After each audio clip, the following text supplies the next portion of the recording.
Hi, I'm Case Lowe, co-host of the Open the Voice Gate podcast. The one question I'm constantly asked when it comes to Dragon Gate is, how do I get into the promotion? Well, stop asking and start listening to the Open the Voice Gate podcast, released every Wednesday on the Voices of Wrestling podcasting network. For exclusive news and show reviews, look no further than the leader in Dragon Gate coverage, Open the Voice Gate. This podcast is a member of the Voices of Wrestling podcasting network. Visit voicesofwrestling.com to hear the rest of our great podcasts, as well as show reviews, columns, opinions, and updates across the world of wrestling. Competition starting to get thick, it's the click, so I hope you work your A game. A man, no rain from the track when we unite and spit. This isn't A game, better bring your A game. Competition starting to get thick, it's the click, so I hope you work your A game. A man, no rain from... Hey now, it's the Mike and JD show, and I am your host, Mike Gilbert, and I'm joined as always by JD, but gotta leave it. How you doing, JD? I like the new logo. I think I need to make a new video. I think I need to make a new intro video to kind of match it now. I was just thinking that as we were listening. I'll take care of that this week. I've been better. Yeah. How are you? I'm actually doing really good. So I'm a little fatter than the last time we talked because I ate so much today for Easter. Dude, my mother-in-law made a key lime cheesecake. It was Oh my God. fantastic. It was freaking fantastic. It was so good. So yeah, as am I, and I got to get my weight down for the next 2 weeks. So we'll just rip this Band-Aid right off right now. Yesterday, I forget where I was, but I get an email. I was with family. I was doing something, and I get an email from Twitter X saying that I was at the Olive Garden with my wife and kid for dinner. I'm an Italian. That could get me in a lot of trouble. I was about to say, did you really go to Olive Garden? That's the boy requested it. He goes, "Can we go to the Olive Garden?" And I'm like, "We haven't done that in a long time." Sure, let's go to the Olive Garden. And I'm literally sitting at the Olive Garden, and I get an email from X saying, "You have changed your home email address. If you haven't done that, do this. Go here." So I do, and I'm locked out. Oh my God. I'm locked out of my Twitter. And then I got the vibe that I had been hacked. So I text you and our good buddy John Muse, and I'm like, "Hey guys, I think I got locked out of my Twitter."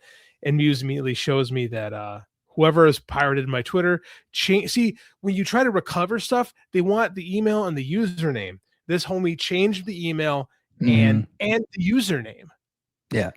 So yeah, Twitter's like, "We have no record of you having ever existed," because I don't think Twitter's actually people anymore. I think Grok just runs the whole thing. I think when you talk, you're just talking to a chatbot. So yeah, I don't have a Twitter anymore. Long story short, Muse informed me that my account is now following nobody. So even if I got it back, it would just be useless. So I think it's time to pull the thing behind the shed and shoot it like Old Yeller, which disappoints me. Is like, I had a lot of really positive experiences on Twitter early on. Like I found my way into comics because of Twitter. The comic experience that literally was on. I found it on Twitter. I got into wrestling again from Twitter. I met like a bunch of people from the wrestling world from being on Twitter. You and I became friends on Twitter, and like it's devolved into a sociopathic hellhole full of goose steppers. But I still liked it. Like, it was still like my favorite form of social media. It's stupid, but it can be fun, you know. I know it is, and it is like, and I'm like, "God damn it!" And like, I have been looking at it less and less lately. But now that I can't look at it, it's like, oh, like I could build a new one. But I mean, like, I had it since 2009, man. Yeah. Like, that's a long time. So. Yeah, I wish I still had access to my account, my original account that I created in 2009. But like after a while, I had to like just delete that thing because my podcast account had outgrown my regular. Oh my goodness! Yeah, I'm allergic to Twitter talk, I guess. But yeah, so I ended up getting rid of the one that I had in 2009, and just like completely cooked it because I created my old Podcast Express account. I created that, and I just had way more followers on there, so I just kind of like made that my own personal account. But it's so funny. So you texted me, and you were like, "Hey, Mike." You're like, hey, Mike. Can you do me a favor? I was like, "Sure, JD." Like, hey, can you tweet out that I've been hacked and to not nobody should interact with my account. And I was like, you know what? That's a good friend thing to do. I will do that. So I Thanks. do that for you. And I say, I said, hey everybody, JD's account's been hacked. Don't interact with it. Okay. And I was like, that's a good friend thing to do. was a very I really appreciated it, Mike. I mean, like, Yeah. you're the first person. I'm like, because I knew something. I don't think I clicked on anything. Andy plays my phone a lot. Maybe he accidentally clicked on something. Like, I don't know what happened. So I just wanted the word out. Like, if you got anything for me, it's bad, stay away. Yeah. And I'm like, who else can I trust with this? You. Well, and it would make sense that the host of the Mike and JD show would announce that JD's Twitter has been hacked, right? And for whatever reason, someone sent that tweet that I made and sent it over to the other JD, the guy from New York. And he then he quote tweets and said, "What the fuck are you talking about? I have not been hacked." The funny thing is like I don't follow him. I've never interacted with that guy. I've literally never seen his show. I've never heard his voice before. I don't know what it sounds like. The only reason I know what his face looks like is because I looked it up today for thumbnail purposes because we're gonna clip this part. So, I made a clickbait YouTube thumbnail designed to play off of his popularity because he is really popular. I have to admit, I think he's got like, over 100,000 subscribers on YouTube or something like that. The guy's got insane numbers. And look, and I'm not going to say that he's good, bad, or indifferent. I've literally never heard his show. I know a lot of people don't like the guy, but then there's a lot of people that do. I got attacked because I was just starting a rumor that he had gotten hacked. And so a bunch of fucking skanks came after me, calling me names. And I was like, I'm talking about JD from Chicago, not JD from New York. And then like, I actually got one person to apologize because, they called me the R word. they called me essentially a slow adult, but used the word that I used on this show a few weeks ago got me in trouble. Coincidentally. So it blew up. It became a whole thing. And then so sure enough, I can't leave well enough alone. I had to screenshot it and tweet it out because I wanted everybody to know. It's like, look, not only was I not talking about this guy, it's weird that he thinks that I was, because we've never met, we've never talked, I've never listened to his show, I've never tweeted the guy. I know who he is. I'm not an idiot. I mean, the guy's popular, but he's just not somebody that I'm interested in. So I've just never was a part of that orbit. And sure enough, he sends a bunch of fucking skanks after me because they said that I was saying that he was hacked and he was not hacked. So that became a whole deal. But he ended up. The funny thing is he took the tweet down. And then he said that, well, maybe Mike should clarify who he's talking about. I'm like, motherfucker, you are not the only dude in this world named JD. See, here's what pisses me off is that's my real fucking name. That guy just says it. His name is Jerry or some shit. Like, I am. This is who I am. Like, I have my own brand. Thank you very much. Yeah. Like, I do my JDoliva.com. Yes. Like, multiple books. Yes, multiple time Amazon best-selling author. Go fuck yourself. Like, here's what pisses me off about this whole thing is that I've expressed this on our show numerous times that I hate being the other JD because we are not part of the grifter sphere. You and I have gone above and beyond to make sure that we are who we are. Right. Yeah. We could have easily steered in, especially when we left Fight Game. We could have easily turned up the super toxic notch and probably made a shit ton more money if we had just steered right at that and just been one of those guys. But we didn't because it's not us. And the fact that we have to get looped into this shit now, I have to think about that guy. Yeah. Fuck. Yeah. And I lost my Twitter. What the fuck? Well, so not only did he think that it couldn't have possibly been anybody else but him. It's like, not only are you JD, he goes by JD. There's a wrestler in the WWE who goes by JD McDonald's or whatever the fuck his name is, the rapey guy from Ireland, that guy. And then there's also our fat vice president. He goes by JD. JD Drake. JD Drake is also a guy. There's lots of JDs out there. I just don't understand why he could have possibly thought that he was the one that I was talking about. It could have been anybody else. I had to have been talking about the guy from New York. Now my fucking podcast co-host, the co-host of the Mike and JD show. Like, that couldn't be who I'm talking about. I had to be talking about this motherfucker. Now I'm on my podcast talking about some dickhead from New York City. I don't even like that city. Actually, I do. It's a nice city.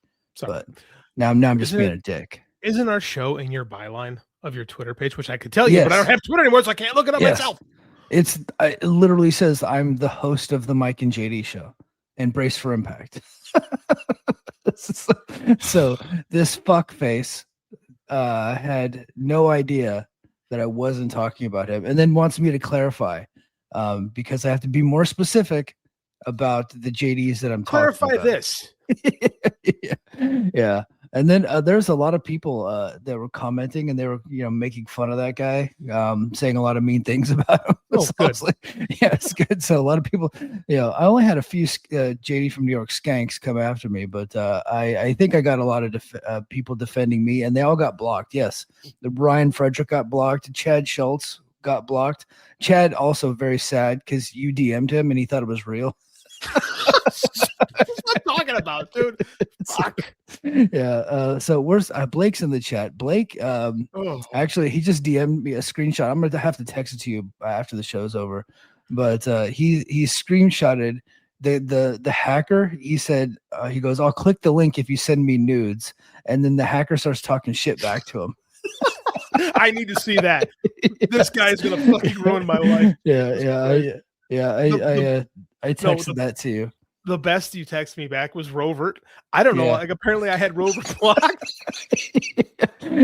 Rover replied, and he said, "Tell both JDs to unblock me." And I said, "You have a better shot with the fake JD," because I just assumed you're mad at him for some reason, because he likes to shit post. He does like to shit post, and shit posting annoys me. So like I had no clue I even had that guy blocked, to be honest with you. That's so funny. David Bixenspan DM'd me because right after he saw my tweet, he got the message from fake JD to click the link, and then he immediately got another message from Brian Gewirtz, the same one, because the same person that hacked you hacked Brian Gewirtz. So he's going after. Yes. Yeah, he's going after wrestling people, I guess. Yeah. There's another one. It was PWO Lost. There was another one, wrestling playlist. DM me, and it was the same thing. Yeah, I got that from Wrestling Playlist. Like, please vote for my Spotify podcast. The guy's hacking everybody. I don't know what the hell's going on. Well, explains why I got a Facebook friend request from David Bixenspan today. Yeah, because he probably wants to talk to you now. That's good. I like Bix. I think Bix is a great guy, phenomenal podcast host. Yeah. Well, he needs to get. He's been under the weather lately. He needs to get back to work. Hopefully, he feels better though, for sure. I am going to message Bix on Facebook, not on Twitter, to check out how he's doing. So this was a whole kerfluffle, dude. I had no idea I was going to get you into a feud with the asshole from New York, and I'm like, Jesus Christ, it's almost I did have a good time on that last night. That was pretty funny. Let's see. Let's get to the chat real quick. We do have BJ Bethel coming in. Let me actually check my messages to make sure that he's still coming. He said that he would be on about 10:15. Let's see. About that time. Yeah. Okay. Yeah. He should be on any minute now. He's gonna. JD and I, we were going to talk about the new Vince stuff, but I'll be honest, we're too stupid to actually give everybody good details. So we're bringing on BJ. I got my Twitter hacked. Should anybody be listening to me about anything important ever? Yeah. So let's get to the chat. I'm a moron. Yeah, let's get to the chat. Darce Boy. So tune in to see if Mr. Gilbert is wearing that sweet shirt. So you missed out on this, JD, because this is a Twitter thing. So I went to TeePublic, and they have a bunch of Bruiser Brody shirts. Oh, so I bought a Bruiser Brody shirt. It says Bruiser Brody Japan. It's just a nice looking shirt, and it's celebrating, an amazing wrestler and about his Japanese run. So I buy the shirt, and I'm excited. It gets in the mail today. I go down to the mailbox in the fucking rain because I want to wear that shirt on this show tonight. I open the thing up, and on the T-shirt it says. It says, "Smash the patriarchy with a hammer."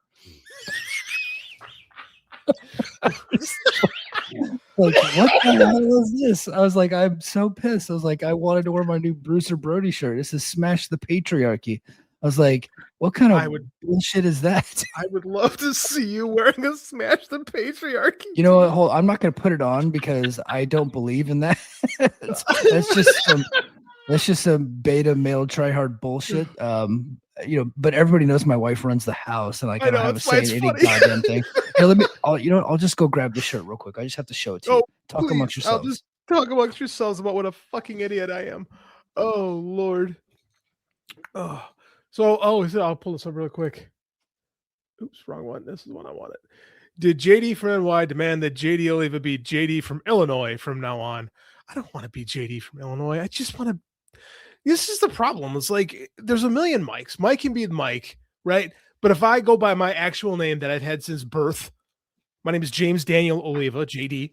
Like my mommy been calling me that since I was born. If I do that, then I get loped in with some dipshit who doesn't even call himself JD. Fucking A. I see Mike's got that Nirvana shirt on. Part of me wonders if I should go get a Pearl Jam shirt and wear that. Yeah, Pac Sun has a new line out of old school boxy style T-shirts. So I got a Nirvana shirt, and I got a Rocky IV shirt from Pac Sun. Yeah, it's pretty cool. So I'm like redoing my entire closet. My wife hates my clothes, so she's like, "You need all new clothes. They all have sweat stains in them."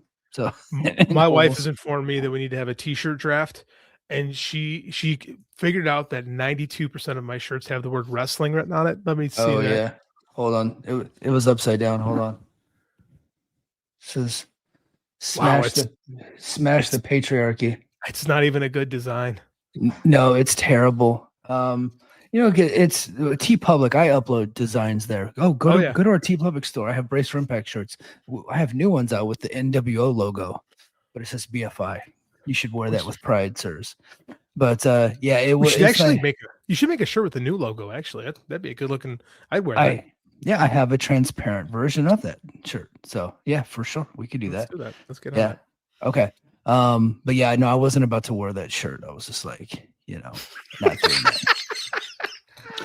Canelo Lake, hello, corporate Mike and crew. What's up, my friend? I'm crew. This guy, JD's part of the crew.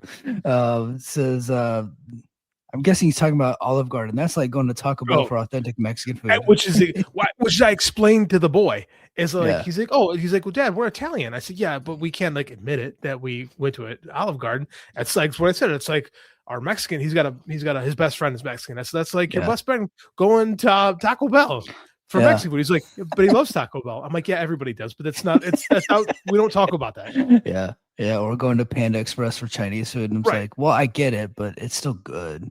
Right, exactly. Same with the Olive Garden. Like you're supposed to I'm an Italian. So do I. That's the problem. Yeah, I'm not proud of it, but I do. Sean Seedor, what's up, sir? Happy Easter. Yeah, happy Easter. Happy Easter. Twitter's in the mud for sure. Let's see. I got one of my haters, Keep It Wilson. So why couldn't it have been Mike's account that got hacked? Because Mike is smarter than me. That's why. I immediately changed my password as soon as JD got hacked. So because I was like, you are not getting me. You're not getting me today. Lady B is in the house. Meanwhile, I assume Mike was just trolling about the hack because that's a pretty good guess, actually. That is something I would do. But that is 100% something you would do. Yeah, for sure. JD from Chicago is greater than JD from New York. I was talking to Joel Pearl, and I said that I should start calling you JD from Indiana because the Bears left Chicago. Oh, fuck you. Fuck you. 6 ways to Sunday. Look, and here's Gerard chiming. JD from Indiana cheering for the soon Indiana Bears. He's a bigger Bears fan than you, by the way, Gerard. I'm fully aware of that. But Gerard actually lives in Indiana, right? I think he lives in Chicago. No, I think Gerard actually lives in Indiana. But people from Indiana people from Northwest Indiana claim Chicago because why would you want to claim living in Indiana? It's probably a guy that lives in Lake Wiley, South Carolina, claiming Charlotte. Because I work in Charlotte. So yeah. Okay. Mike's a grifter. What are you talking about? And no one actually watches TNA. Hey, sir, 250,000. Apparently, according to Joe Lanza, brain dead motherfuckers listen. their takedown of TNA, like they always so mention you great. so respectfully, and then Yeah, they're like Mike is great.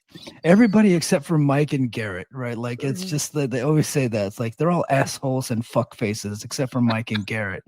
I'm just like. It's like, who would actually do this? The funny thing is Joe Lanza watches every week. I know. It's hilarious. Like Rich is like a principled human. He just refuses to watch. But Joe Lanza, he's like, I must do this for the sake of the Patreon. So well, Rich is like me. He's like, I can't watch this shit. That's how we got here. But yeah. Yeah. That's funny. Okay. All right. Let me get BJ Bethel's in the green room. We're gonna get to him in just a sec. Let me get a couple more of these in here. We gotta laugh because when BJ comes on the show, it's not gonna be funny anymore. It's no offense, BJ, but he's not bringing good news. Right. It's all dark. Jeremy finds strong evidence. You guys are idiots. Yeah. We need fucking Feinstein to explain this whole Callum Newman thing to me because I don't know why Yota Tsuchi lost the IWGP title. I know they're trying to build a guy, but it seems early. It does seem early, but it's like with Okada, dude. The first time Okada won the belt, he lost it pretty quick. Yeah, they will do this stuff, and I think they actually got a chance to make Callum Newman over there. And New Japan's actually kind of interesting for a bit. They're kind of coming back a little bit. They had to take a few steps back, but dude, I like the Dragon Dia signing. Dragon Dia is really good if you never pay attention to Dragon Gate. Like this is actually got some stuff going on in New Japan right now. Yeah. All right, a couple more. Okay. Bobby Axelrod says, JD Jerry has nothing on you. He's a former sales associate who just happened to jump on the content making wave and created a niche. You should challenge him one-on-one in freestyle wrestling. That wouldn't go good for the New Yorker. In freestyle, he might have a shot, but in Greco, I'm okay. I feel comfortable there. I don't think that guy's got an athletic bone in his body. I've never, okay, look, I say that knowing that I've never actually seen the guy in person, but let's see. If I order the new BFI shirt, I'll probably get it sent to Smash the Patriarchy shirt. If you order the new BFI shirt, I will mail you the Smash the Patriarchy shirt. Mike.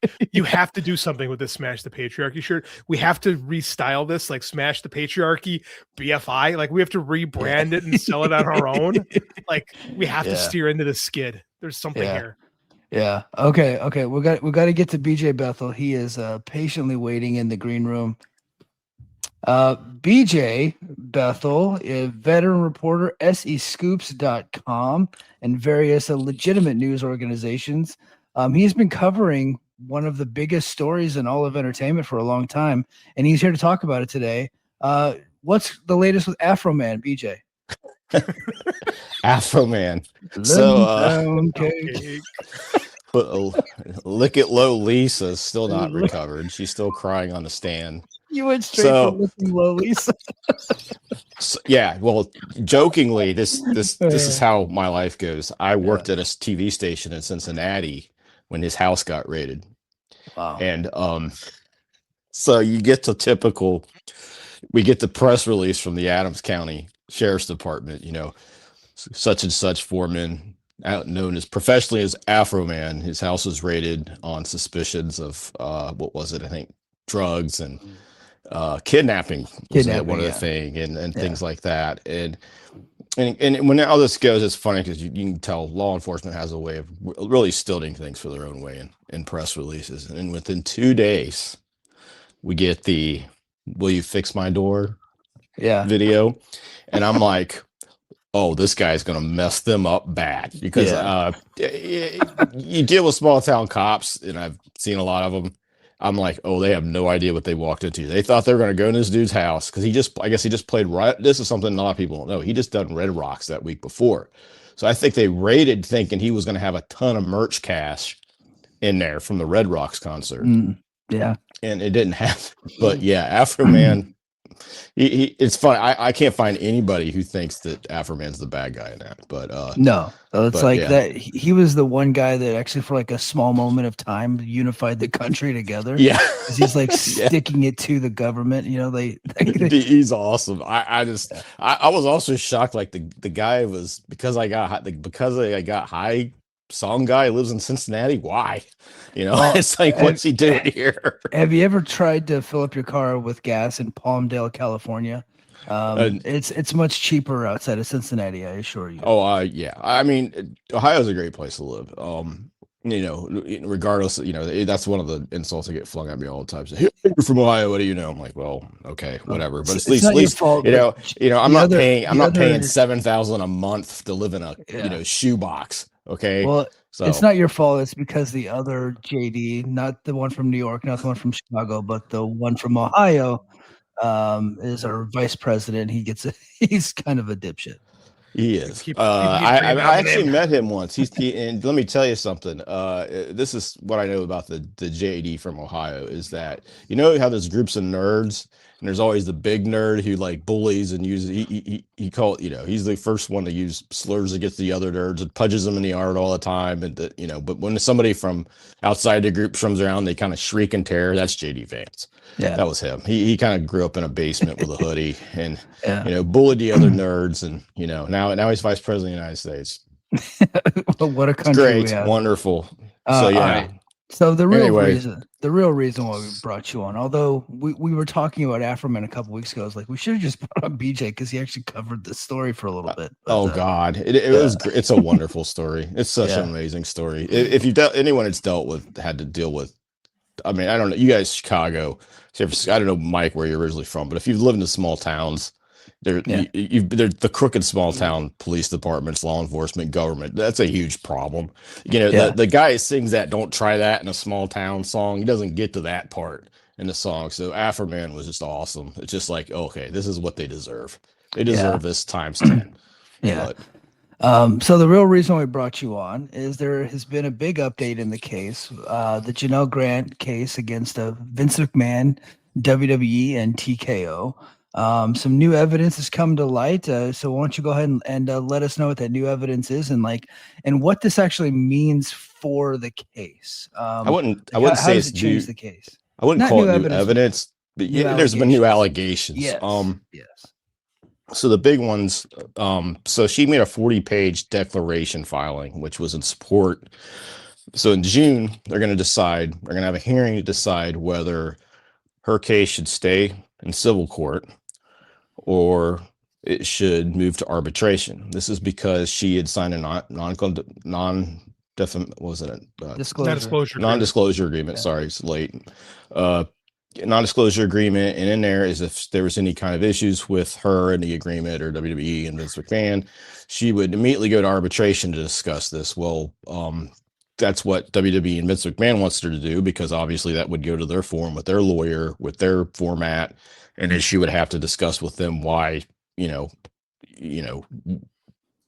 it's just nonsensical to me, because she's not talking about anything with an NDA. She's talking about sex assault and sex trafficking. But anyway, her declaration was in support of this opposition to arbitration. She wants to keep her case in court, right?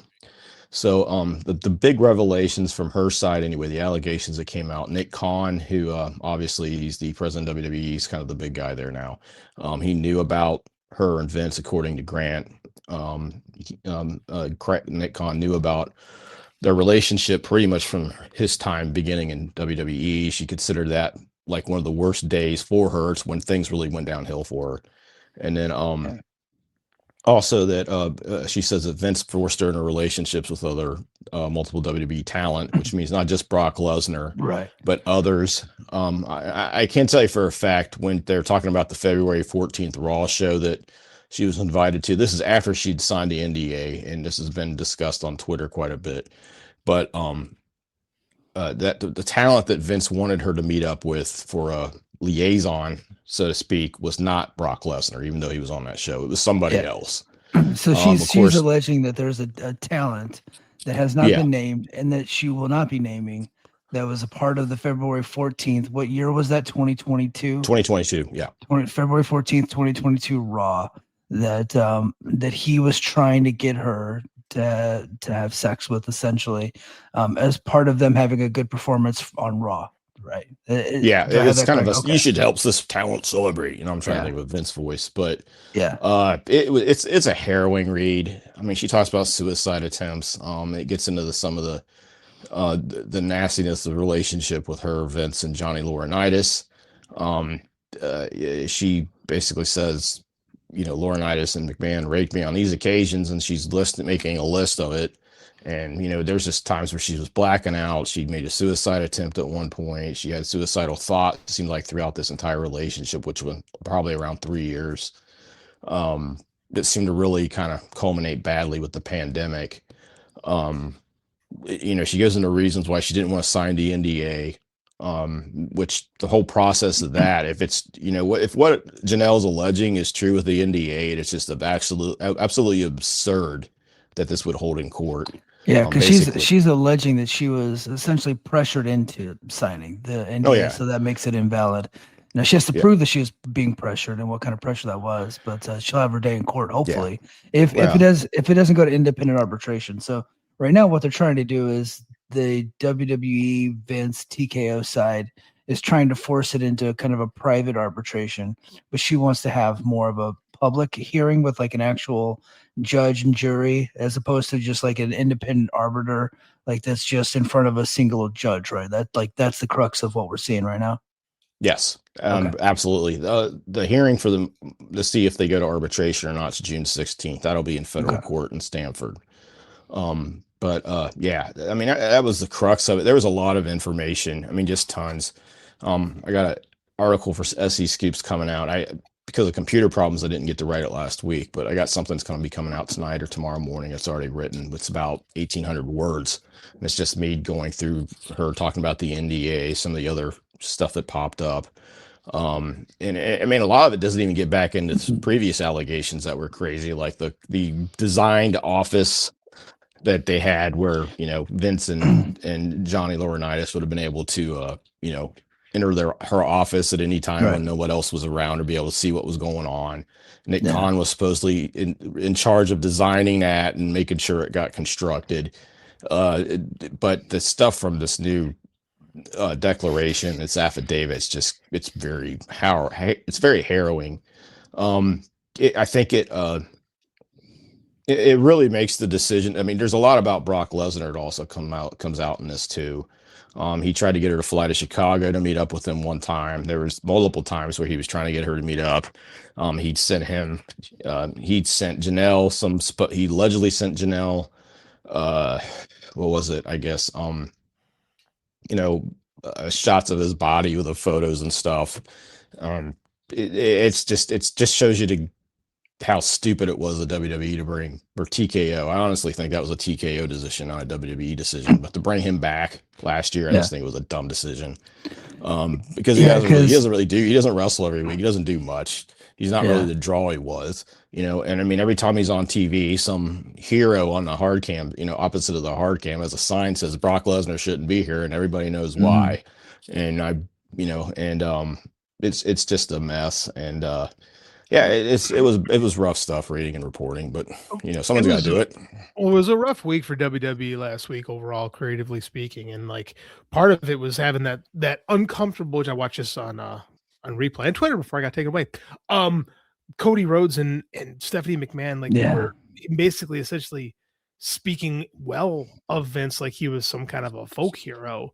Like it just I don't think they take this thing seriously at all. Like I see Chad Schultz in the chat saying, "Why don't they just settle this?" I don't think they would like to.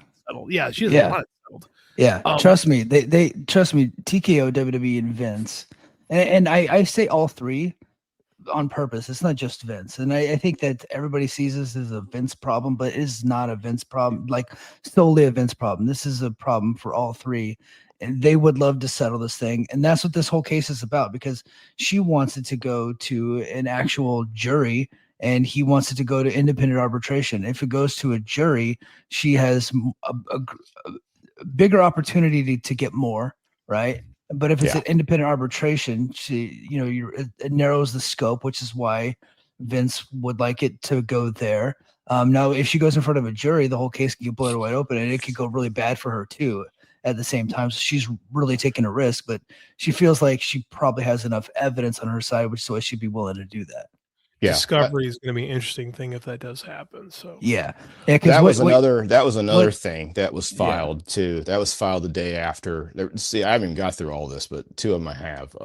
But there was 4 or 5 filings made on April 1st. That was the deadline for them to finish their opposition to the arbitration filing. And then the next day they filed asking for discovery for the arbitration case. And a lot of it was based off of, hey, there's been new discovery in the shareholder suit that pertains to our case. We want to be able to use that in the arbitration hearing. WWE and Vince, they don't want him to be able to do discovery. If you remember back, I think it was last year, maybe 2 years now, I can't remember, but when they got to this stage before and they were getting ready to do an arbitration hearing and Janel asked for discovery for the hearing, that's where the Department of Justice stepped in and said, no, we don't want you to do that because that's going to interfere with a criminal investigation. Can you stay the suit? Then we got the 6-month stay. That was in 2024 2024. That went till January. And then, curiously enough, around the time the Trump administration came in, all of a sudden that case just kind of disappeared, the criminal case against Vince. So I think that what happens from here, I thought if this was going to get settled, it would have been settled by now, because right now both sides are on kind of equal terms, right? Yeah. Once this arbitration hearing happens, that changes significantly, because if Vince and WWE win and they have arbitration instead of a court case, they're going to have much more leverage than Janel has. If Janel wins and they go to court and they manage to continue this in court, and she said all along, everybody says this all along in civil cases. Yeah, I want to go all the way. I want to go to trial. I want my story told. Well, then they settle. That's how you have to do it. Honestly, I think Janel kind of wants to go all the way. She wants to go to trial. She wants to put people on the stand. She wants people to have to talk about what happened to her. Yeah. That's the sense that I've gotten from this, probably more so than I have in usual civil cases that I've covered. But that's where they are at. I think that if they're not going to settle, if they haven't settled by now, I really, and there's still a chance for them to do something by June 16th, which is when the arbitration hearing happens. But if there isn't a settlement between now and then, I'll be very shocked if there is one. Yeah, it's going to be interesting because if they go to a jury trial, and I got to give a shout out to Gerard. He did remind me of something. I'm going to try to piece this together. So the terms of the NDA were that it goes to arbitration, but that should have been, he meant voided when Vince failed to continue paying on it. He corrected it in a later part of his comment. And I think that's also part of the argument that Janel Grant was making, is that not only should it not have been held up because of the reason why I signed it, how I signed it, but they stopped paying on it. She got one sheet that she did. She only discusses the one payment in the declaration. She got $1 million payment like about maybe a week or two after she signed the NDA. It may have just been a few days. But there was never any payments made again after that, which I've heard has happened in cases of WWE NDAs before. Yeah.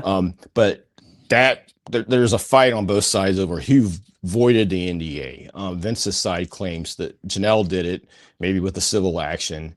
Janel's side say that Vince voided it when when he wasn't continuing to pay the installments, and when somebody from, they also say when a wrestling reporter, I think everybody knows his name, but I can't remember specifically who it was, but wrestling reporter, they leaked to the wrestling reporter who Janel was and what was happening, and that got out, so that broke the NDA. There's also another thing with the NDAs and people understanding arbitration grievances. There's been federal legislation passed where you cannot use NDAs, you can't use arbitrations to kind of cover up for sex harassment, sex trafficking, assaults like this. Now Vince's side, Jessica Rosenberg, is a very high profile, very talented attorney. They're arguing that, that doesn't really, those federal laws are meant for when you go to orientation, when it is a new hire and you sign a form saying if you get in a fight with the company over pay or something else or an injury dispute, you have to go to arbitration. And Janel's side say, no, that's not true. We believe this means that it calls for anything involving sexual harassment, sexual assault, sex trafficking involving a business, that if it's an NDA or an arbitration, then, that's, you can't do an NDA to try to cover it up. You can't try to move it to arbitration to keep it out of the courts. But that's fairly new legislation. There hasn't been a lot of cases decided on that. But when it comes to the courts, though, when they they tend to mirror what the legislation says. They tend to mirror what Congress is doing. So if Congress and other previous court precedent has been, no, you can't use arbitration or NDA to silence somebody in a case that's involving sex assault, they'll kind of keep following that. And it's like, you can't, if these allegations, if a jury believes them or anybody believes them or how the judge sees it, it's like, yeah, this looks really bad if you're WWE and Vince. Yeah. I mean, I don't think they've denied anything as far as the facts go. John Laurinaitis I emailed John Laurinaitis' attorney. He didn't send it to me, but he did send a statement to Post Wrestling, and he really blasted Janel's declaration. But because Laurinaitis, if people remember, he was once a defendant in this case. Now he kind of flipped. Yeah. He provided evidence for Janel, and he's supposed to testify. But I kind of got lost in thought there. But it just there's just a lot of things that's going to have to happen for all this to. I just don't see how WWE is going to get out this way. It just I've not seen anything where they've flatly said Janel's lying here. We have proof that she's not. Everything's been, well, she's a jilted ex-girlfriend. They gave a list of things where she sent texts where she said she loved him, the love letter story, the New York Post, stuff like that. But they've not really denied the acts that have happened. And I think that's probably going to be the really hard thing for them to do, is explain how she was fine with all this. And that's the one thing I got from the declaration. I don't know if this was, maybe they wrote it this way, maybe the lawyers guided her to write this way, I don't know. But you read it, you start seeing where the trauma is starting to take hold and where that abuse mentality starts to set in, where at the beginning she's kind of like, I don't want to do this. And then later on, she's just kind of groveling or just dealing with it with, she can't sleep, having suicidal ideation, things like that. You can kind of read it through the declaration where she's kind of getting beat down. Maybe that was the impression they were trying to make with it. I don't know. But it's compelling. I mean, it's hard to believe somebody would do these things and be fine with it. Yeah. Or agree to having these things done to them, I should say. I mean, and Janel's been out front about this. She was in front of the Connecticut legislature a month ago, talking about how, this is basically how WWE's turned her complaint against Vince into storyline fodder. They sure as hell did. They as hell did with that. And I'm pretty sure, Morgan yeah, thing. and I think they did it this past week, I think, too. I highly doubt that, on a PG wrestling show that Paul Heyman's using the P word to refer to urine. And if people from following the case, they know that Lesnar requested a video from Janel that had her performing a certain act in the bathroom. And it's like, now all of a sudden Heyman can't stop saying that word in the ring. Maybe he only said it once. I haven't seen a clip of it. Unfortunately, I keep trying to find it on Raw's social media, but they never posted it, which is kind of weird considering it was a Heyman promo, and they usually post all of those. But they have used this complaint for storyline fodder for a long time. It was the Liv Morgan stuff. There was the other stuff where, the rumors and innuendo around Brock Lesnar. I don't know. I just, the Paul Heyman from ECW never goes away, right? But yeah, it's, the way they've done this for, Janel's standing up, and I think it's opened up. I mean, the grief in the internet response from the bots, the trolls, the cult, and I like to call them the cheese board enthusiasts. But it's really been harsh against her, especially once she started coming out. Once she started making the two public appearances, and she's spoken twice about legislation in Connecticut that would help her in her case, and each time it's just the crazies come out of the woodwork. That's the problem. Yeah. That's why most rapes don't go reported. Is because women say stuff, and a lot of times they're attacked and called a liar and like dragged through the muck. And like, I got to give her credit for having the guts to continue this, because people can say, "Oh, she just wants a payoff. She just wants a payoff." I don't think you go this far if you're just looking for a payoff. Like, I mean, payoff is going to happen. She wants to take these fuckers down, right? Yeah. Because the problem is that she can't like file charges against them because the burden of proof is so high. But whenever it's just like a civil suit, then the burden of proof is much lower. Then you're actually able to get justice that way. And that's like criminal versus civil. And BJ, correct me if I'm like out of turn. I think that's. Oh yeah, I mean, if the burden of proof in a criminal case is 99%, it's beyond a reasonable doubt. In a civil case, it's clear. It's 51%. Yeah. So your evidence threshold for criminals here, your evidence threshold for civils here. But I also think there's another thing to consider, and that's just that the Connecticut really babies Vince McMahon on just about everything he does. I was covering the traffic case from last year where he rear-ended a woman doing, he was ticketed for reckless operation of a vehicle driving over 85 miles per hour. He plows in the back of her BMW. Damn near sent her up the side of careening off the side of the hill. I spoke to the victim in this case several times in this story, and he ends up going to court. He should have had his license removed, maybe done jail time. He goes into court, they seal his files. You don't get no word of it. Then a month later, he took some probationary driving classes and he didn't even point his license. And then, I asked for, the dashboard camera. I asked for body camera immediately after this happened. They finally start delivering this like a month or two ago. This is a wreck that happened last summer. And this traffic case has been done for months. Yeah. And they have a deputy interviewing Vince and he in the back of the car. And he tells Vince, you were doing over 115 miles per hour, which would have put him immediately in jail if they would have, actually charged him for what he actually did. So I think that's another thing to be considered here is that, without a federal case coming in here, it's hard to expect Connecticut, which seems to be in their pocket, to do much.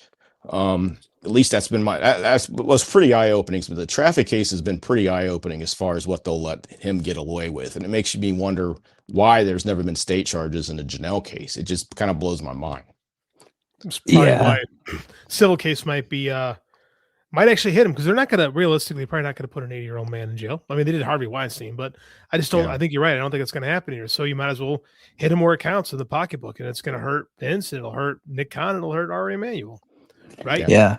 I think the bigger things will be they'll want certain things done. They'll want people's names named, and I think they're going to make this a public trial. Yeah. They're going to make this a thing where we're going to make them come out and tell what happened and what they've done. And we're going to go through the history of the company, which, everybody knows this. If you follow the history of the business, it's not very pretty.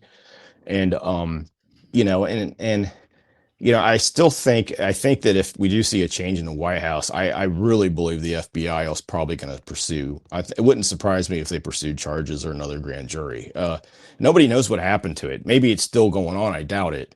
What I was told likely happened was, the criminal case was dropped was probably because they, just to get to the bones excuse, not to get to the whole politics of it, but the bones, reason why this happened was, they probably when they made the, SEC settlement to pay that off and settle that probably involved getting rid of the criminal case. And that would have happened after Trump won the election in 2024.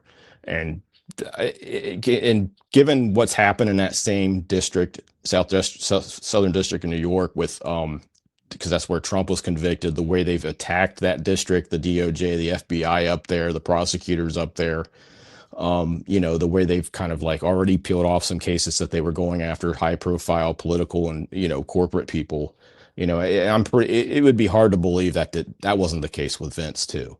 Where there's Eric Adams, New York mayor, there's rumors, Sam Bankman-Fried, supposedly his parents have been paying a lot of money to Trump's campaign, and there's talks that he's going to get a pardon, after he bilked millions and billions out of people. But the politics probably saved Vince in this, but I really, this was what people were telling me clear back when this case started, and it was in the Wall Street Journal announced that there was a criminal investigation, was that the FBI doesn't forget. They remembered what happened in 92, 93.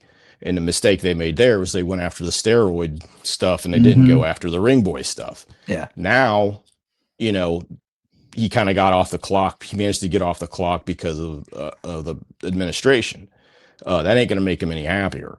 I really think if they get the chance, they'll probably do that. I don't know. I don't see, when him being 80 years old now, the picture they may not, but I think just from the people that I've talked to in law enforcement, federal law enforcement that have covered these things in the past, they said they'd be very surprised if they didn't get another administration there, if they didn't give it another shot.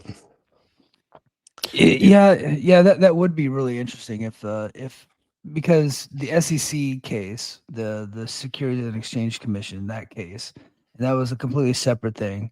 That one was kind of resolved essentially, right? That was quietly resolved. But then everybody thought that the other case was dropped. But what you're saying is that there's been no evidence that the criminal case against Vince that was outside of the SEC was dropped. Well, they wouldn't announce it and they wouldn't say anything about it. They would just drop it. But the things that were interesting were they had a grand jury going at the time. They were collecting evidence for at least 18 months. And the person, I talked to people. I'm trying to find somebody who's, I'm still working on this. I'm going to find somebody that tells me what happens with this case. Yeah. They don't exactly send a press release when they drop a case or anything like this, but it looked political to me. And the thing is, the thing is, it's just, you just got to find the right person who'll talk, and it takes internal, probably, be something that'll be off the record. It'll come out eventually. Yeah. But it was probably the politics. What I've been told by people that cover that court, the thing that would have happened is when they settled the SEC case, when something like this happens, they settle all the federal stuff at once. So likely when they went and they made a deal for the SEC case, they were able to make a deal for the DOJ case, whoever was involved with settling that. And that's probably, that's what I feel like discussing court stuff a lot. Yeah. But yeah, that's probably what happened. That's what one big time reporter told me. It's likely that's when that happens, is you'll see that if all of a sudden a criminal case disappears and they have a settlement for like a fine or anything like that, that's likely what happened. That's probably the case with what happened with Vince. But so far, the only, I haven't seen evidence of it. That the case is, you won't see evidence of it. But, Vince's side did say it was settled. Janel's side said they haven't heard anything from the government, and she was a big part of that case in the DOJ's case. And the only thing other than that was a mention by, a judge looking into the McDevitt's files and trying to get them. But I think if it was a grand jury indictment, there would have been something on the table by now. This has been way too long, I think. I'd be surprised if something came out. Yeah, I would too. I hate to be cynical, but I just don't ever see Vince facing justice. I think it's going to happen. I just think that, the thing is if the FBI they don't forget, and he's also 80 years old, but it's just like, I think you're also seeing a feeling turn in the country just because of with this administration. They're sick and tired of people buying themselves out of their responsibility. I'm even seeing GOP candidates down on the ballot in the states saying stuff like, because the Epstein file situation kind of relates to that too. It's like, you have all these people that are able to buy themselves out of the most horrific of crimes imaginable. Yeah. And I think that's where you start to see democracy fractured. I know a lot of Republicans that can't stand the way, the current administration has, and this has been something that's building. This isn't just Trump. This is building up since Enron, which that was like the last big corporate, corruption scandal where people actually went to prison for. It's building up since 2008. It's like, why are these guys allowed to do this and they're not getting any trouble for it? They pay a fine and they act pretty jerkish about it too. And look at the United Healthcare CEO. That was basically a result of this guy who's been running this company, and people, they're dying because they're losing their insurance, and they ends up getting shot in the back. And and people were hailing the guy that shot him as a hero. It's like, there's not a lot of people that are happy with the way things are the way corporate crime is being prosecuted right now. So, things could change. I think it will change, but I don't know how long, whatever long. I'm surprised Vince is still around with all the, the vitamins he took and all the things that he took during his big bodybuilding phases. But we'll see. I think at some point something will happen. I hope you're right. I hope that we get enough evidence to be able to do something with this guy, because he's been running roughshod for a long time, kind of running unchecked essentially, forever. And unless he actually gets checked, he's going to always have this section of the world that thinks that he can do no wrong. That everybody that's ever come against him is they're the bad ones and not him, because he created their favorite television show, so they gotta praise the guy no matter what happens. It's very, you read stories about Vince. He bought tons of books on psychology and things like that to try to learn how to ensnare an audience and people. And and it works to a large extent with people. To me, you and JD and probably the people in this chat, it's like, who the heck would fall for this crap? You can enjoy a good wrestling match without having to defend a company's owner for being a scumbag, right? Yeah. But it's this psychological thing that happens. I'll be honest, I've never met anybody in public who talks this way that people do online and on the internet due to people who are covering this case or just covering WWE in general. I know hardcore WWE fans, and they're just like, they'll talk about how much they hate Vince. They can't stand Triple H either. They'll watch because it's on, but that's it. They don't like the people running the company, but this cult that's out there, that's the only way I can really compare them to. It's that they're running around, and that's the thing about Twitter. It's not real. Like the things that we've covered this a million times over the years. It's like these big controversies that'll happen, and then in real life, nobody reacts, nobody cares. Like we get so like insulated, and the stuff that we hear here we think is important, and then like we don't realize how small of a reach Twitter really has. I feel Mike is right. I don't feel this guy will ever really get his comeuppance.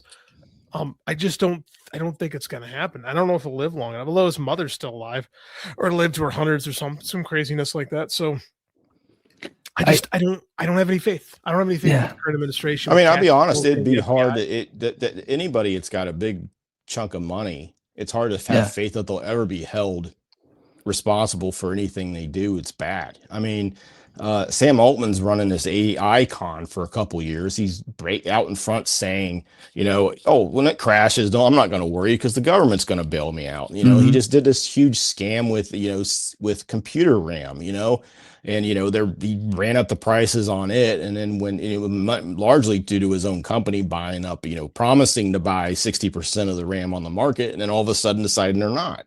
So it's like people do these things and there's like no consequences to them. And it's like I always tell people they talk about Las Vegas and stuff like that and bookies and the sporting apps and things like that. And it's like Wall Street's basically, and Vince is very much a Wall Street creature, just like Trump and Jared Kushner and a lot of these people. And I'd say Chuck Schumer and Nancy Pelosi are very much Wall Street creatures as well. Nancy Pelosi is the greatest stock trader of all time. Yeah, isn't that, man? She's just so good. She should have went into private equity. And it's like, and they're wondering why they had a hard time getting people to vote for them when, they're the face of their parties doing the same stuff. And it's like, but, at some point, at some point, it's gonna, they're not gonna be able to keep doing this. They're gonna have to fix things. It's, what can't go on forever won't, I think you're seeing that with WWE's creative right now. It's like, finally people are kind of like, the Emperor has no clothes on. What's going on? That happens every couple of years with WWE. It happened in like Vince's final days, and now we're seeing it with Triple H and Ari Emanuel sticking his nose in. But with Vince, I think there's a couple of different things. He's got a lot of money, and he could pay off the right people, and he could pay off Democrats just as easily he could pay off Republicans. Oh yeah, I mean Cory Booker was very much a guy that's in his corner. Yeah, I mean, I got no faith that he can't. He's going to not be able to weasel his way out of this. Also, I think that he's a wrestling person, and like the government just doesn't care about going after wrestling people. Yeah, that's the thing. I had discussions about that all the time with people, and it's just like I have to tell them, like, wrestling's a very, very, very, very, very, very small part of the world, and a lot of people don't care about it. There were certain things that people were talking about.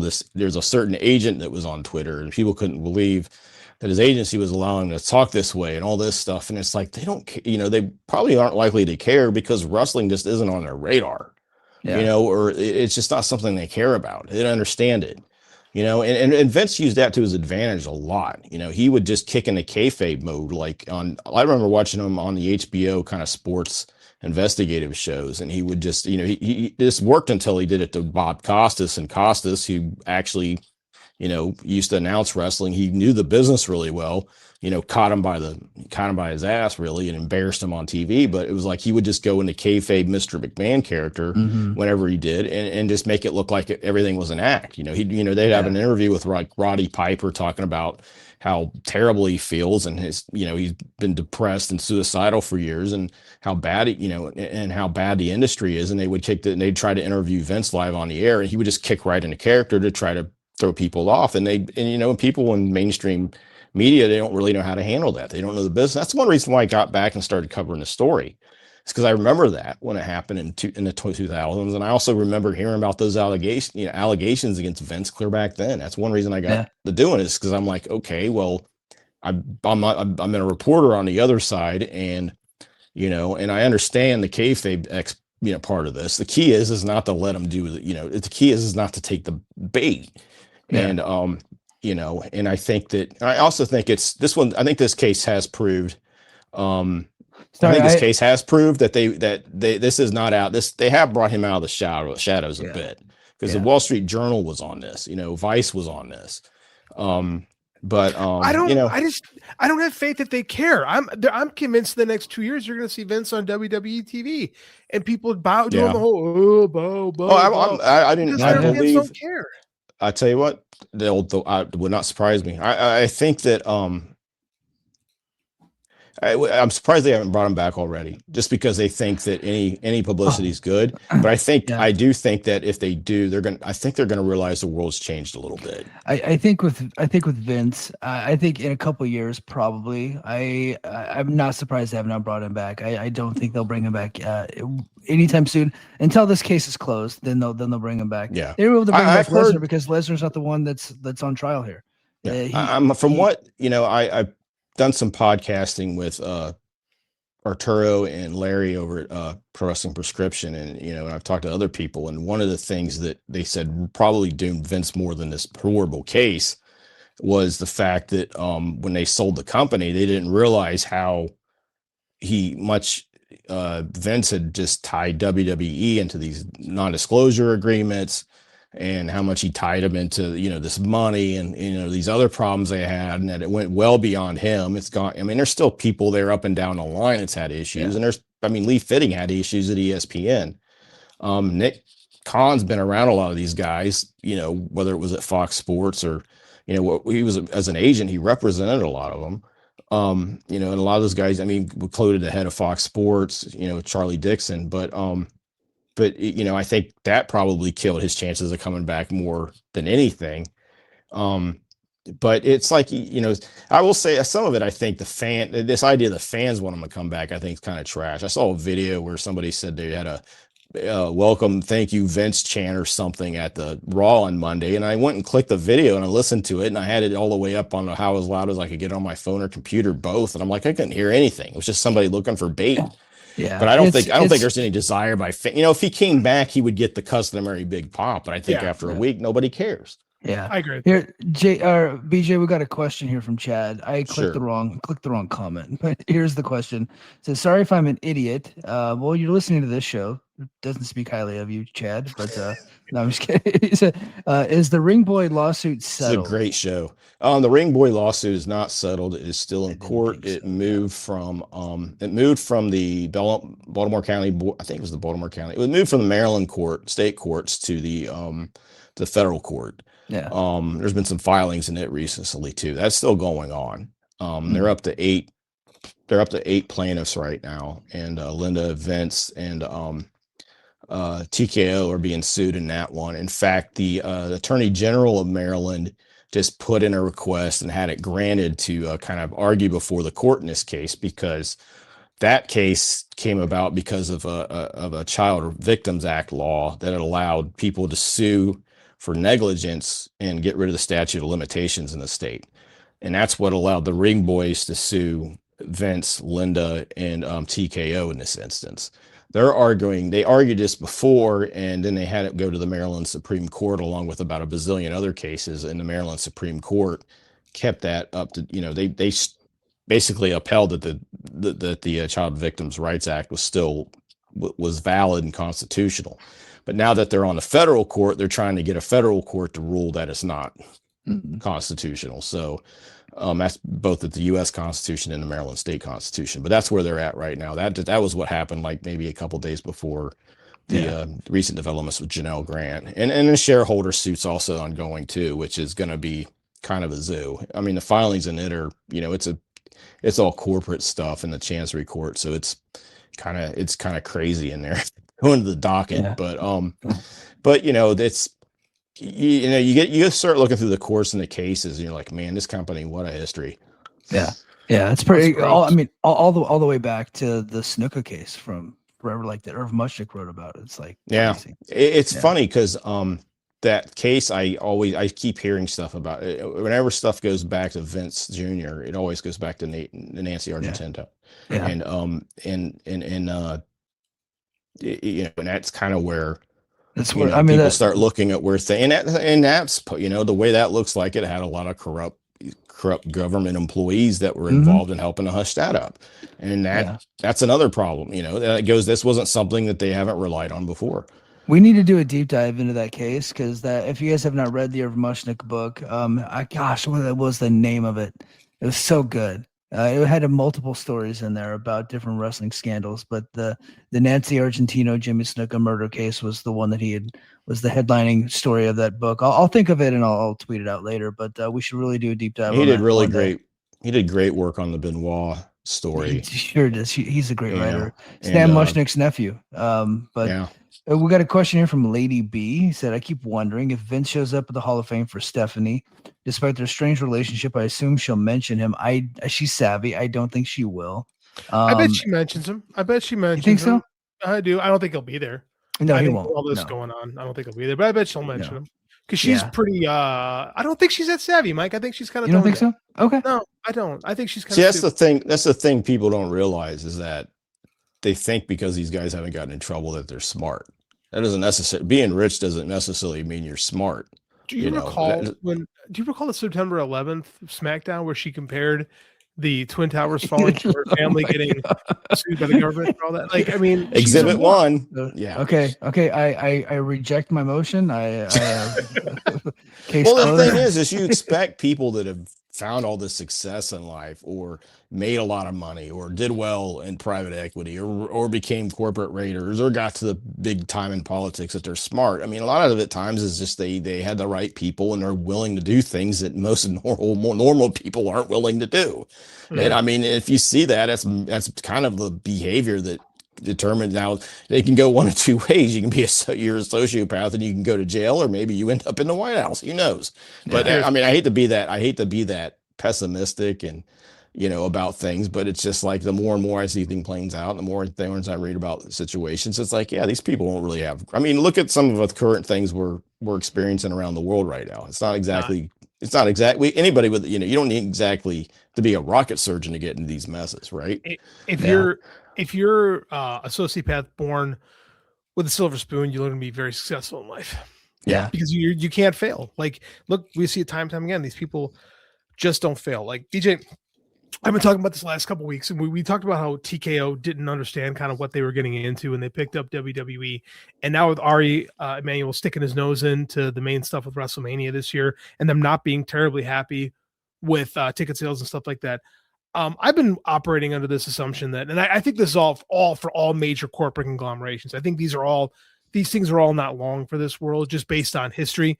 How long do you think TKO as an entity, the merger of UFC and WWE stays a thing?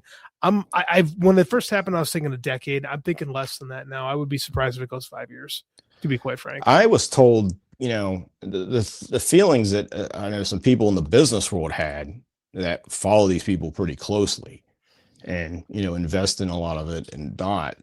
People that were, told me, things about, the Warner Brothers and, and all that, their feeling was that when the Saudi WrestleMania show was going to happen, they were probably going to announce their purchase of WWE or TKO completely from Endeavor.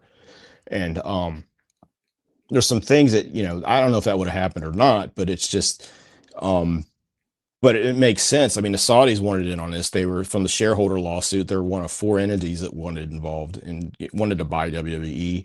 I think that the only thing it might prevent but I think they may be backing off just because the Saudi fund that they're using for all this, the public investment fund, has been taking a beating over the last couple of years, especially after the EA Sports purchase. And I think another thing, this is where I still don't see the Paramount deal happening either, is because it's just, one, they've already taken a beating in that. Two, you with Iran, you have the Strait of Hormuz shut down, so all those sovereign wealth funds that are helping out that purchase, and would be interested in maybe helping out on a WWE or TKO purchase, which, it's gone from bad to worse. Yeah.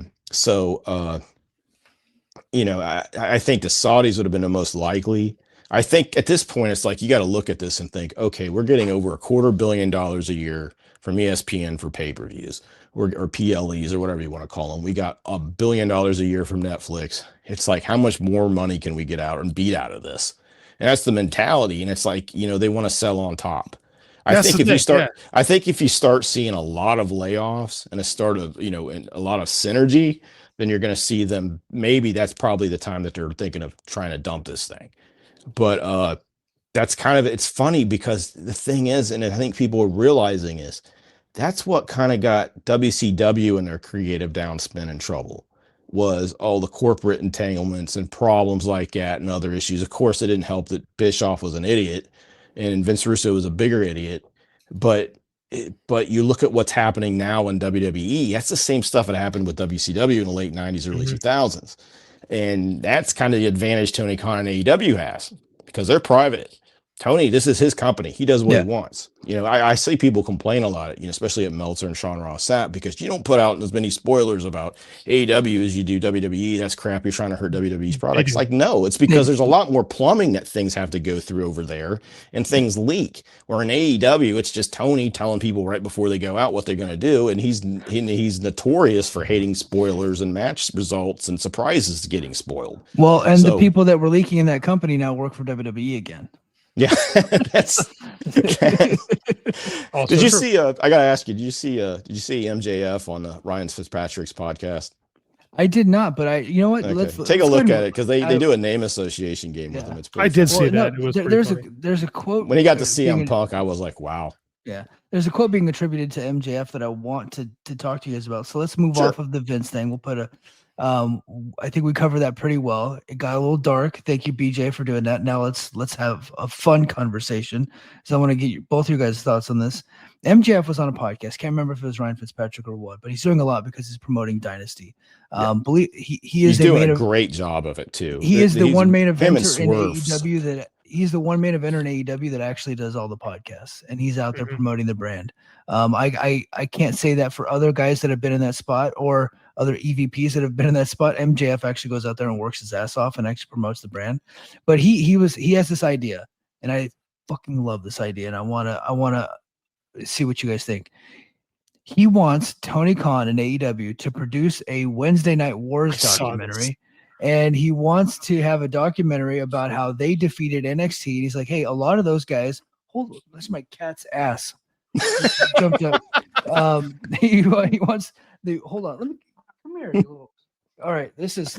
I'm so glad we got off the Vince subject. Yeah, before this is Spin the Cat, by the way. This is Spin the Cat. He wants the documentary because they have Adam Cole, and they have Kyle O'Reilly and Swerve Strickland, all those people that were in NXT. What do you guys think about them producing a documentary about the Wednesday Night Wars like the WWF did after they bought WCW? I don't like it. I don't. As a documentary guy, I don't like it. I feel like you're kicking a hornet's nest right now when things are actually pretty going good for your company. Like, I think you need to just leave that alone and let it die. And I think this would work. I would be for this. Okay. In two circumstances. Okay, so 2-1. Okay. It's complete. Okay. If it's a straight up attempt at a documentary, or it's whatever the Pravda version of the the WWE documentaries were so terrible, and so there was I mean, it was like a re-education camp on a streaming device. If they did it completely kayfabe, yes, or they did it completely unserious, Yeah, Like they just so made up stuff that happened. Like they make up stuff about happened, or they bring in like I mean, remember Jericho? Right when he was in AEW, they brought in like they did a documentary about his childhood growing up, and it was just they had like Virgil on to talk Yeah. about when they were hanging out on the street and was they grew up funny, on the tough actually, streets yeah. of Winnipeg and that kind of stuff. They did something like that. It'd be Yeah. amazing. Let's let the BTE guys be the BTE guys on it. If they did something like that, it'd be funny. Or Yeah. if they did it completely, or if they try to do it completely kayfabe, Mhm. that would be amazing. But it's Yeah. like if they try to do it straight up, but if they did it, I if they can't did the imagine Spinal for a Tap minute version. Max would. Yeah, but I can understand why Max would have that feeling because he's like, you know what? 10 years ago we whooped their ass. Why? Yeah. Let's pee on their tree like they do to everybody else. I'll say what I would really like is I'd really like Guy Evans to come and do a version of, because I really like Nitro. I got interviewed for Beyond Nitro. Got plugged that all the time. I would really like for something like that to happen with the Wednesday Night Wars, like an actual book, something similar to like The Late Shift. An amazing book. Oh, The Late Amazing Shift's book. probably one of the great TV books ever made. Of And all the time, TV yeah. movie, the HBO movie of it's Pretty good. Fabulous. Pretty good. So I would like to see something like that done about the Wednesday Night Wars, like a scholarly look at like what actually happened behind the scenes, like talking to people that were involved. I don't think it'll ever happen because it's wrestling and everybody's such a carny mark. But I mean, I don't like, know. I mean, how many WCW documentaries and books have we seen though? tons. But I mean, WCW, Is a cat invading your video? Is a cat coming in? That's a child. Oh, child.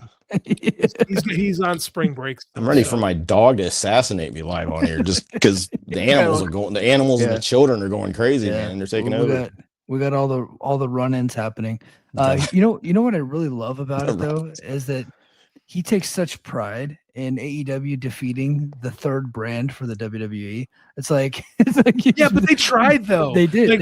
Like, they really tried. Like they put people on that show, and like they could say now like, oh, it was the third brand, but I mean like the first episode they put Finn Balor out there. Like they actually like put effort into it. Charlotte Flair was on there a lot. Becky Lynch. Look, okay, I'm gonna steal from Joe Lanza. Undertaker. Right, that era of NXT was selling out basketball arenas. Yeah. The Stand and Deliver they just did 1,500 people in St. Louis. Like people gave a shit about that era of NXT. So you can't talk out of both ends of your mouth when it comes to that. Yeah. I like the whole thing. I like pettiness in wrestling. I like tribalism in wrestling. I want people to hate each other. I think it's good for my enjoyment, for my entertainment. It's good for our show. I like to make fun of people that take it way too seriously. They're pro wrestling companies. These are not sports teams. Like at the end of the year, you don't win a championship. All you win is an observer award, and you can take your observer award and $8 and get a cup of coffee at Starbucks. Like that's all you get at the end of the year. So pretty much, yeah, you get nothing out of this. Let's see. Lady B says MJF also said in that interview that 8-match pay-per-view should be the magic number for AEW. I fucking wholeheartedly agree. 8-match pay-per-views under 4 hours. That's like for 43-year-old Mike. That's what we have to do for sure. I like that. I'll take as many great matches as they can get as long as it's not affecting the other matches around it. I'm not gonna ever complain about more for my money. Especially when WWE is giving out 6-hour 4-match pay-per-views. It's like, and I think that's kind of what you see them so loaded for. One, there's not as many. Two, it's like, okay, how do we really show we're different? Oh, we'll just have a lot more pay-per-views, and we'll have people with color going over, and and we'll actually have good matches, and we don't crap, you're not listening to the comment. It's funny. I've been trying to break. I don't know if you guys have noticed. That's a question like the last you, but if you really noticed how WWE style is, a lot of it, you have these long entrances and the commentators, the videos tell the story, and then the commentators kind of take over the story, and the wrestlers are kind of like almost a secondary thing in the ring, while the commentators are kind of telling you what it's going on, what you should listen to, and all that. It's not like you'd expect with a traditional wrestling broadcast where the wrestlers are doing everything and the commentators are talking about it like it's a sport event. I mean, am I wrong in that, or you might be right. I haven't watched a full show in forever. I watch mainly clips. I've been forced to watch some pay-per-views at work, but it's funny because even the WWE people are just like, this is tight. It's Terrible. so. I mean, that's why they're in the spot they're in now. They have to get all these celebrities now to push the pay-per-view because they've downplayed wrestling so much that there's really not much else. Like, if you take wrestling away from professional wrestling, what have you got? You have like some late stage WCW stuff, and that's kind of where what you're looking at now with WWE and especially this WrestleMania. Like, they don't care really about the in-ring stuff, like, which is funny because whenever they have like a good match, the fans go ape shit. But they educate their fans to not care about the in-ring product. So you have to have all these things. Like, I don't know, I don't care for it, so I don't watch it. So I don't have a good opinion. But Arturo, the guy I've been talking with on Larry's podcast, mentioned this, and he's been in Vegas a lot. I don't know if you guys have, but his word to everybody is with Mania is if you really want to go, do not buy a ticket. No, because a lot of the sales they have now are comps, and they're going to be giving those away if you just show up in Vegas, and they're close to it because they did the ticket matchup with the Las Vegas NASCAR race, where if you got the NASCAR ticket, you got a Mania ticket. They dropped ticket fees, I think on Thursday or Friday. I mean, it's kind of strange because they got 40,000 for both nights, right? But at the same time, it's like, man, this reeks desperate. Yeah. I mean, it's still going to be a huge gate. Well, they have to. It's like, man, they have to announce a bigger number than the year before, or else it's going to make it seem like it's a failure when that's not actually true. but that's the way they see it. Yeah. You know, and I think that's kind of pales off on people that they're used to seeing that thinking from WWE, and that's why they judge AEW based on that thinking. Like, oh, you're not putting 12,000 in that same building as you did last time. How can you say it was a good show even though the gate was good? Yeah, which is odd because the whole history of WWE is nothing but fluctuations in business, which is weird because that's another thing I think is TKO is not going to like this eventually, because you've got people running this business that don't really understand the wrestling business. Even Nick Khan came in when WWE was on their upswing. I don't know if these guys really get that pro wrestling is very boom bust. Like, you have hot and cold periods constantly, and there's times that, like Joe Lanza, I'm going to steal from him again, said this. There's a lot of wrestling fans that come in, they see the stories, they kind of get their fill of it, and they move on. Mm-hmm. Right. Yeah. Yep. That's a lot of people with wrestling. And I don't know if these companies, they think of it like movies. Like, oh, you got I think WWE, I'm sorry. I think WWE still got the, casual fan mindset where they're looking to grab somebody like, get that Andy Kaufman or Hulk Hogan moment, or that Monday or that Steve Austin moment. I think AEW's vision of this is, if we get the sickos and the hardcores, they're going to watch all the time. Yeah. We market to them. We give them what they want. We don't worry about the cycles. And I got to tell you, that's a pretty smart way of thinking, especially with the way homes have disappeared in cable, because that got them a huge TV deal. And that marks a huge difference between them and WWE. And I think that's where people don't understand and that also puts them into that number 2 slot where they're not worried about being number 1. Yeah. Where that's where your mistakes get made. We've talked about that since the show got launched, is that AEW needs to stay as far away from what WWE does as possible and just be the alternative and be okay being number 2. I mean, there's nothing wrong with Pepsi. Yeah. I mean, I'm a Pepsi fan. I like it better than Coke, but I like what you said. That's perfect, because if you look at when they had problems, this is when they were trying to most emulate WWE. It was when they were doing the Crash TV kind of aspects, or doing. I mean, I think they still try to do it too much. I'd rather see almost everything cut in a ring, and I think they're doing more and more of that. But I mean, you go back. I also think that you got to give Tony Khan a little bit of credit here on one thing, which is when they really got bad. They put they did Danielson and Moxley, and they let Moxley go dark, and they had to do a reset for a good 6 months, where it was just the Death Riders beating up lower card baby faces, because you had all these tweener guys you kind of lost where they were with the crowd. You had to get them set before they got set, and a lot of people would not have had the patience for that. You could not do that in WWE right now. I think Triple H could have done that 3 or 4 years ago, because of the where they were. If they had a situation like that, I don't think he could get away with doing that now, where he could take 6, 7, 8 months and say, look, we got to sit there and write this out, but we're going to get back up to here by All in Texas, and we're going to keep going off that, and then we're going to keep going off that. I don't think WWE's in a position where they could do a reset like that, and they have done them in the past. And that's a rough thing because, like you said, the TKO doesn't understand this business, and No. and at least the storytelling aspect of it, and and I think a lot of it's they've gotten into their own product so much, it's like it's so insular. And I mean, you talk to people from there in the locker room. I think that's why, finally AEW figured out, we can't keep bringing in people from over there and thinking they're going to work here, because it's just it's two completely different things. And it's worked out for AEW. I also think WWE also believes they can sit around and wait for the next hot AEW free agent. They'll offer them a ton of money. They'll come over and they'll get saved like Cody saved them. Well, And it's like, I that's think not happening. I think they were banking on Jericho, and Tony was able Yeah. to get the deal done. Jericho, God bless him, I'm pretty sure was playing both sides for a while. Oh, yeah. Which good for him if he was doing that. I think the trap from that what I was TKO hearing doesn't on that, understand- and this is stuff I've talked about with on the Jericho thing, is I don't think he was as close to leaving as people thought.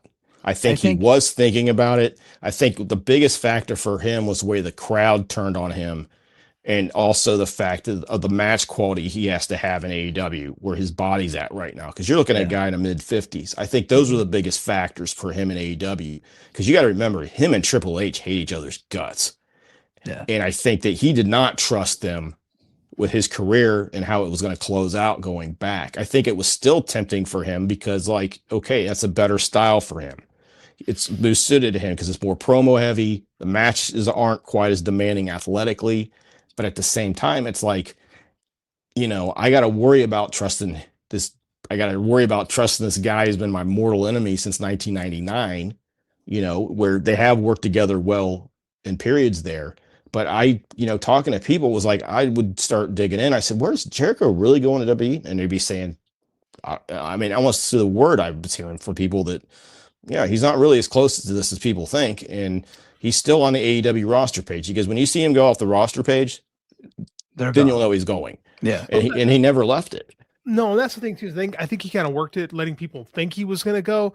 Oh yeah, it worked good to his benefit. Like I said, I think he also got to look at AJ and John Cena's retirement runs, and like neither one of them were great. And I don't think that he really wants to do. The story that their side puts out is that there was a retirement run proposed, and he just wasn't too into the idea of doing a retirement run. Yeah. Yeah, he sees himself as Mick Dad's Jagger. doing. Yeah, he sees himself as Mick Jagger. Yeah. Oh, I got a man. I have a comment here that I wanted to get to. Heat is on. Says, I think the partnership between AEW and JCW is going to set the world on fire. Tony and Russo, let's go. Tony Khan is a legitimate fan of Juggalo Championship Wrestling booked by Vince Russo, and I thought that was the greatest revelation. And, where'd you hear this at? Tony Khan. Was this on April 1st? No, he said it openly, and he wants to go on Vince Russo's podcast, and it just got reported by Fightful that it's legit, like it's happening. Like Good. he wants to talk to Russo. Which the one thing I will like about Russo, and there's not much. The one thing I do like is he's pretty honest about how he feels about the wrestling business, which is like, it's ruined my life. I can't stand it. Which, and I'm glad he says that, because everybody else is talking about, I'll do this for this. I'm willing to die for this business. I'm willing to do this for this business. He hates it so much, but he just this. can't leave it. It's like, he's like, can't make it. I mean, he's basically he doesn't flat out say this, but he does say it, which is, I can't make money doing anything else. It's the only reason I'm here, but I hate it. And I'm like, I kind of respect that a little bit. I don't have a lot of affinity for Vince. But here's the Young Bucks book's really revealing about Yeah. Russo. You should read the Young Bucks biography if you want to learn some more about Russo. Here's what I will say about him is he doesn't like the status quo, and he always is trying to do something that is different than what's happening in the norm and in the mainstream. A lot of it sucks, but at least he's trying to do something different. And I feel like a lot of the stories that we're seeing on any pick a TV show, they're very paint by numbers shit that you've been seeing all the time. Vince Russo at least like tries to do something different. Like he has his wrestlers in concussion protocol and he's doing all kinds of different things like that. Versus, I don't think he has a whole lot of respect honestly for a women. great idea.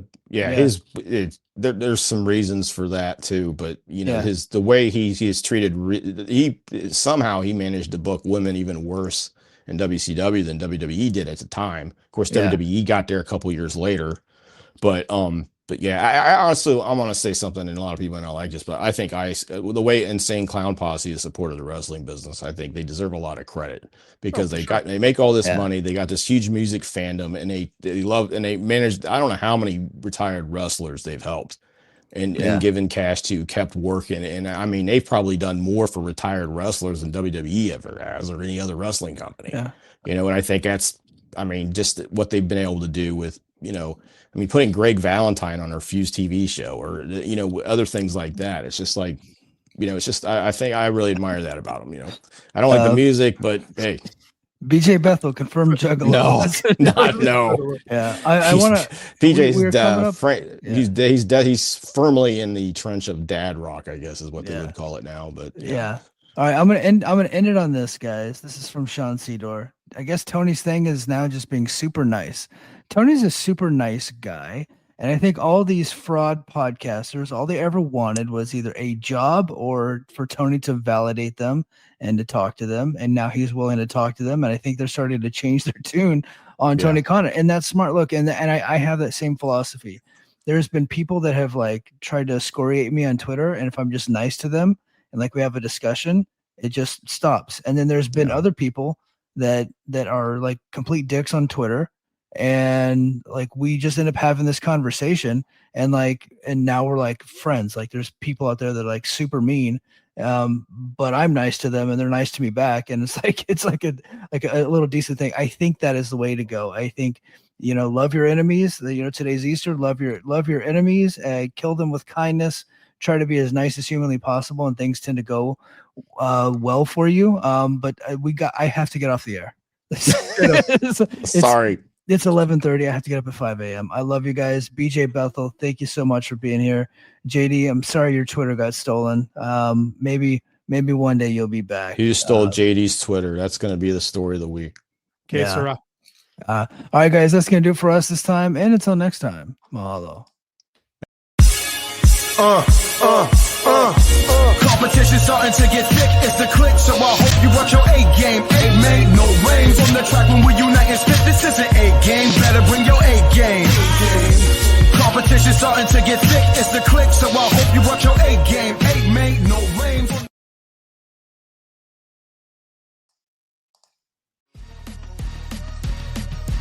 Hey everybody, my name is Jesse Collins, and I am the host of the Gentleman's Wrestling Podcast, a show right here on the Voices of Wrestling Podcasting Network. On the Gentleman's Wrestling Podcast, we take a deep look at individual issues and stories that are going on in the wrestling world. Each episode is about a different topic, and we take a thorough and educated look at things ranging from current booking trends to breakdowns on individual performers and angles to investigations into different fan cultures across the industry. In addition, we keep a close eye on the wrestling media, and as a professional journalist, I bring a unique perspective to how current issues in wrestling are being covered and discussed through the wrestling media. We have a revolving series of guests from across wrestling punditry joining us on each episode, and we hope that you make the choice to give us a listen on wherever you get your podcast from.